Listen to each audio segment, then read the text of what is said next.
Hello दोस्तों, welcome back to my YouTube channel learn with Ankur ji. तो दोस्तों आज हम जो सरप्राइज़ वाली वीडियो, ये हमारी लास्ट वीडियो होगी इस टॉपिक से रिलेटेड। इसमें हम समराइज़ में हम क्या सीखेंगे कि हम इसमें किस तरीके से समरी वाइज कर सकते हैं। तो हमारे जो ये पॉइंट्स है ऊपर के सब कवर हो गए, रिपोर्ट्स वाले पॉइंट है बैलेंस शीट। तो बैलेंस शीट में आप सारी बैलेंस शीट देख सकते हैं। इसमें आपके जो पॉइंट्स है कि आपकी कैपिटल कितनी है, लोन्स कितने हैं, ये जो भी चीज़ है। तो बैलेंस शीट एक तरीके से क्या होती है, ये आपके फाइनेंशियल ईयर के एंड तारीख, यानी कि मान लीजिए 1 अप्रैल टू 31 मार्च होता है आपका फाइनेंशियल ईयर। तो 31 मार्च को आपकी बैलेंस शीट प्रिपेयर होती है और उसमें सारी डिटेल्स जो फिल होती है वो आपकी बैलेंस शीट में सॉफ्टवेयर दिखाएगा। P&L अकाउंट आपका प्रॉफिट एंड लॉस अकाउंट है। इसमें आपका पहले ऊपर ट्रेडिंग अकाउंट, नीचे P&L अकाउंट दिखा देता है। जैसे ऊपर आपका यहाँ पे ग्रॉस प्रॉफिट निकला, ग्रॉस प्रॉफिट से आपका नेट लॉस या नेट प्रॉफिट जो निकला है, मतलब जिस तरीके से आप कंपनी में वर्क करते हैं उसी हिसाब से। स्टॉक समरी में आप देख सकते हैं, यहाँ पर अभी तो कुछ शो नहीं हो रहा है, बट आप स्टॉक समरी यहाँ पर देखेंगे ढंग से। तो स्टॉक समरी में आप स्टॉक वाइज कि आपके कंपनी में कितना स्टॉक इस समय अवेलेबल है, कितना आया था, कितना ओपनिंग था, कितना आपने सेल करी, कितना आपका रिटर्न इनवर्ट दोबारा से आ गया था सेल्स रिटर्न के थ्रू। तो यहाँ पर आपको स्टॉक समरी में सब पता लग जाएगा। उसके बाद बात करें रेशो एनालिसिस की, तो रेशो में आपको एक तरीके से रेशो पता लगती है कि आपकी करंट रेशो क्या है, क्विक रेशो क्या है। आपने 12th क्लास में सीखे होंगे ये पॉइंट्स कि आपके कई तरीके की रेशो होती है, current ratio, quick ratio, debt equity ratio, GP ratio, NP ratio, OP ratio, जो भी है ये रेशोज होती है। उसके बाद लास्ट पॉइंट आता है डिस्प्ले। डिस्प्ले में बहुत सारे छोटे छोटे पॉइंट्स कवर करने हैं। ट्रायल बैलेंस एक तरीके से क्या होता है, इसमें जितने भी सारे आपके अकाउंट्स मेंटेन होते हैं तो उसके बारे में डिटेल्स लिखी होती है कि आपकी करंट एसेट का बैलेंस कितना है और करंट लाइबिलिटी का बैलेंस कितना है, परचेज सेल्स का बैलेंस कितना है। तो ये आपका एक तरीके से ट्रायल बैलेंस हो जाता है, तलपट भी बोलते हैं इसको हिंदी में। अगर हम बात करें डे बुक की, तो डे बुक एक नॉर्मल तरीके से खर्चों की होती है कि हम इसमें देख सकते हैं कि भाई कौन से हम मतलब जो जो हम वाउचर क्रिएट करते हैं। मान लीजिए आपने कोई परचेज वाउचर बनाया, सेल्स वाउचर बनाया, पेमेंट वाउचर बनाया, जर्नल वाउचर बनाया, तो जो भी आप वाउचर बनाते हैं वो सारे आपके डे बुक में शो होते हैं। अकाउंट बुक में आपकी कैश बुक आ जाती है। कैश और बैंक बुक आपको पता है, जिसमें कैश से रिलेटेड जितनी भी ट्रांजेक्शन्स होती है वो सारी इस बुक में आके इफेक्ट करती है।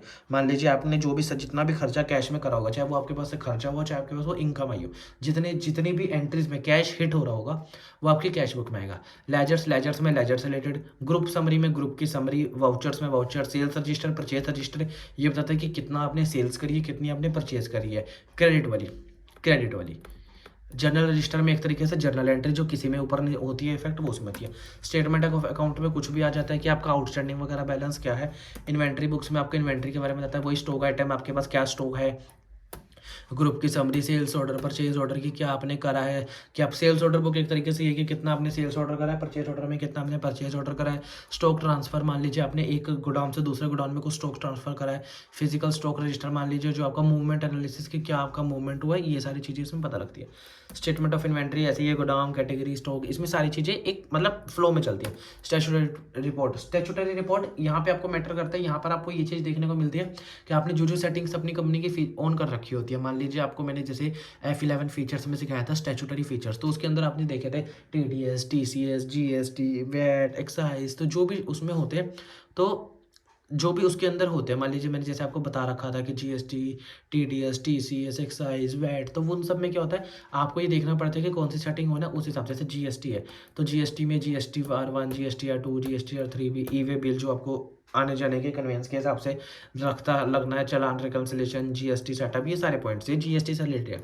TDS रिपोर्ट में आपके TDS का जो फॉर्म 26 है, Q27Q, रिटर्न ट्रांजेक्शन जर्नल, वो चालान reconciliation, TDS outstanding, ledger without pen का मतलब आपको पता ही है कि अगर पेन फर्निश नहीं करते तो आपको 20% के हिसाब से देना पड़ता है। कैश और फंड फ्लो आपको बताता है जिसमें आपके कैश रेट होता है। फंड फ्लो आपके ओवरऑल फंड की बात करता है, जिसमें आपके इक्विटी डिवेंचर भी इंक्लूड हो जाते हैं। रिसिप्ट एंड पेमेंट्स में आपको पता है, रिसिप्ट एंड पेमेंट सिंपल है, जो आपकी रिसिप्ट होगी वो डेबिट और जितनी आपकी पेमेंट होगी वो क्रेडिट।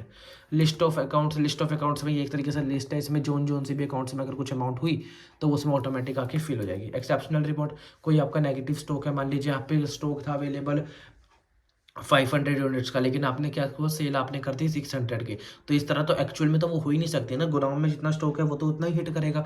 तो यहाँ पर अगर आपने नेगेटिव कर रखा है तो आपको वहाँ पे सारा शो हो जाएगा। कोई ओवरड्यू रिसीवेबल, मान लीजिए कोई कोई लेट हमें खर्चा मिला है, कोई हमने मतलब आउटस्टैंडिंग टाइप कह सकते हैं इसको हम। मेमोरेंडम वाउचर, रिवर्सिंग जर्नल जो मैंने पीछे बता रखे, कैंसिल वाउचर, मान लीजिए किसी दिन का आपको कोई वाउचर क्रिएट करा लेकिन बाद में वो एंट्री नल एंड इफेक्ट करनी पड़ी, तो उसके लिए हमने कैंसिल वाउचर सीखा है। आई होप गाइस आपको ये पॉइंट क्लियर हो रहे होंगे। आज एक तरीके से कह सकते हैं कि हमने टैली का एक बेसिक का समराइज करा है, जिसमें मैं आपको ये सारी चीज़ें सिखा चुका हूँ कि हमने टैली में किस किस तरीके से वर्क करा जाता है, कैसे काम किया जाता है और कब कब हम इसमें क्या क्या एंट्रीज पास करते हैं।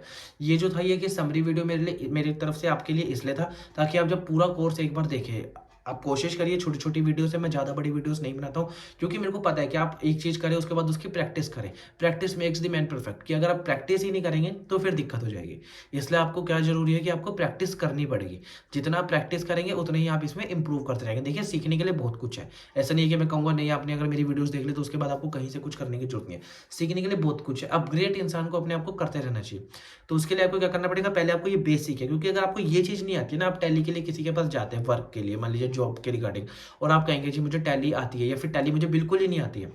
अगर आप कहेंगे टैली बिल्कुल नहीं आती तो कोई आपको वहाँ पर ये नहीं सिखाएगा कि लेजर कैसे क्रिएट होते हैं, ग्रुप कैसे क्रिएट होते हैं, इन्वेंट्री की कैसे मैनेजमेंट करके रखी जाती है, P&L अकाउंट, स्टॉक समरी, ये सारी चीज़ें।